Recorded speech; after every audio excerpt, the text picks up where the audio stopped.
Hi humans, it's Zoe Lennon from Pauvre Voisin, and welcome back to my silly little series where we're going over a chapter of How to Win Friends and Influence People by Dale Carnegie in 5 minutes or less.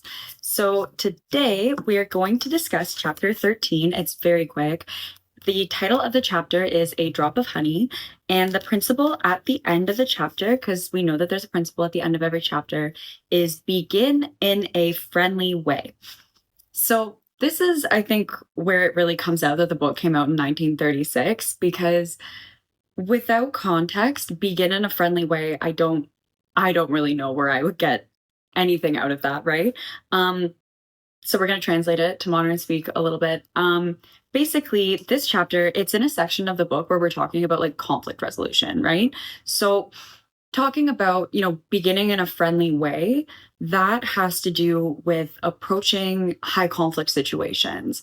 And unfortunately, in the internet age that we live in, it's more common than ever to be in a situation, whether or not it's behind the screen or in person, because a lot of people are becoming a little bit too comfortable with being extremely combative, competitive, you versus me in so many facets of their life. And while everybody's different, personally, I don't really think that that is a way by which you can actually derive any form of long lasting meaning in your life personally, because then you're reducing yourself to somebody that only exists antithetically to other people, right? But that's not the point of this chapter. So basically, the chapter is about, in the situation of high conflict, it is really difficult, but it's always the best choice to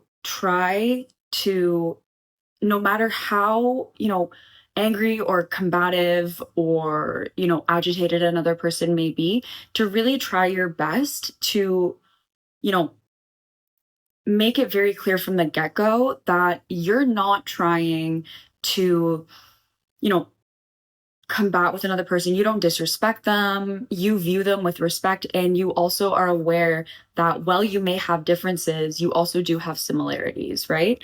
And again, it's very simple. It's a very simple concept. But yeah, so it's basically like, there's a quote at the beginning of the chapter that I feel like just describes the whole gist of it. And it's from former US President Woodrow Wilson, like a long time ago. And the quote is, "If you come at me with your fists doubled, I think I can promise you that mine will double as fast as yours, right? But if you come to me and say, let us sit down and take counsel together, and if we differ from each other, understand why it is that we differ, just what the points at issue are, we will presently find that we are not so far apart at all, that the points on which we differ are few, and the points on which we agree are many, and that if we only have the patience and the candor and the desire to get together, we will get together." And in, modern day speak, that's basically like, hey, if you come at me really combatively, it's more likely than not that I'm going to push back, because that's what happens. My dad has a really good it's like a physical hand-to-hand analogy where when people come at you like this, right? They're expecting you to push back like this, but going out of your way to try to diffuse the situation and to from the get-go be like, I'm not arguing with you, going like this, it really helps. So nowadays, though, I do think that there's a lot of different cultural norms than there were in, the 1930s, 1940s, where a lot of the sort of unspoken social rules that society had pre-internet involving, it's in poor taste to be very argumentative. I don't think that those rules exist at all today, right? Like, especially in terms of, with everything going on with the US government, and like, it's not about, you know, the actual government, their policies and stuff like that right now. There's a lot of stuff that I disagree with personally. But I do recognize that a lot of people are way more center than we give everybody credit for. But the fact that specifically a lot of the US government social media accounts are now like posting like memes and stuff about, I remember the official White House Instagram account, and this is as somebody that, I'm doing a lot of research on marketing in the digital age. That's a big thing that I'm doing with my research project. So it's fascinating to me. but the actual official White House Instagram account posted a meme on Valentine's Day. I remember this because I was like, what on earth?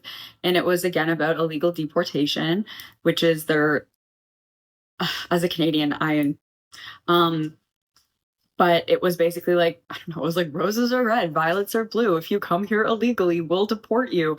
And it was like, why on earth is the official White House Instagram account posting this bottom of the barrel drivel? You know what I mean? So again, unfortunately, these days, it's a lot less likely that people are going to, you know, view your unwillingness to combat. They might view it in a different way now because arguing, excuse me, being argumentative nowadays, it is just so celebrated. So unfortunately, it might be a little bit more difficult. So I'm not going to like say that this chapter is like, yeah, just do this.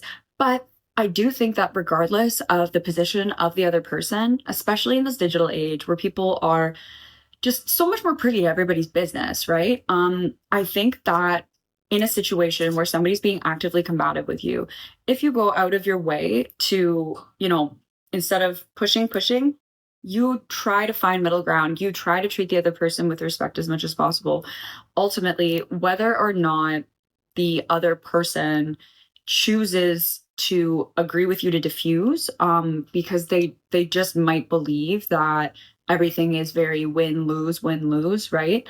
At the very least, everybody else around is going to be able to recognize that you are not a combative person. And ultimately, worst case scenario, when you're dealing with somebody who isn't very rational, because going out of your way to make enemies, going out of your way to burn bridges and stuff, it's not rational. It's completely irrational behavior.